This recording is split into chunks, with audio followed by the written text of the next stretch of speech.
Hello viewers, আসসালামু আলাইকুম। আশা করি সবাই ভালোই আছেন। আমি আসিফ আপনাদের সাথে আছি।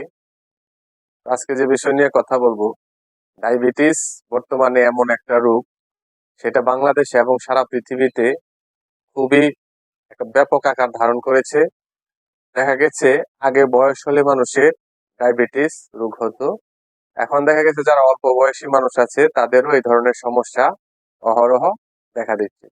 তো ডায়াবেটিস থেকে মুক্তি পাওয়ার জন্য আমাদের যে জিনিসটা করতে হবে, ডায়াবেটিস প্রতিরোধ করা সম্ভব, কিন্তু একটু সচেতন হতে হবে। ডায়াবেটিস প্রতিরোধ করার জন্য আমাদের যে শরীরের যে অঙ্গটার দিকে বেশি খেয়াল রাখতে হবে সেটি হচ্ছে প্যানক্রিয়াস বা অগ্ন্যাশয়।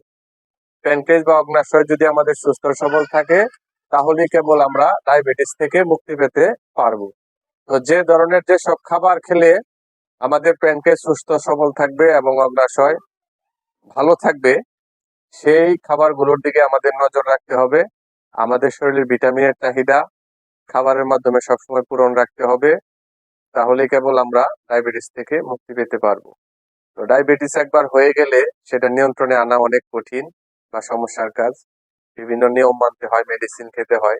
কিন্তু এর আগেই যদি আমরা এই প্যানক্রিয়াস বা অগ্ন্যাশয়ের আমাদের যে ইনসুলিন নির্গত হয় যে গ্ল্যান্ড থেকে, সেই গ্ল্যান্ডের দিকে, অগ্ন্যাশয়ের দিকে যদি আমরা একটু সচেতন হই বা খেয়াল রাখি, বা এটা কোন কোন খাবার খেলে সুস্থ সবল থাকবে এবং সঠিকভাবে ইনসুলিন আমাদের বডিতে নিয়ন্ত্রণ করতে পারবে বা ইনসুলিন তৈরি করতে পারবে, তাহলে ইনসুলিনের পরিমাণ বডিতে সঠিক পরিমাণে উৎপন্ন হলে আমাদের চিনির পরিমাণ, রক্তের সুগারের পরিমাণ নিয়ন্ত্রণে থাকবে এবং ডায়াবেটিস রোগ থেকে আমরা মুক্তি পেতে পারবো।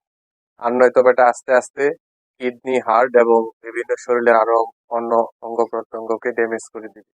তো আমরা এই অঙ্গের প্রতি যত্নশীল হব, প্যানক্রিয়াস বা অগ্ন্যাশয়ের প্রতি যত্নশীল হব এবং সুস্থ সবল জীবনযাপন করব এবং ডায়াবেটিস মুক্ত জীবনযাপন করতে পারবো। সকলে ভালো থাকবেন। আসসালামু আলাইকুম।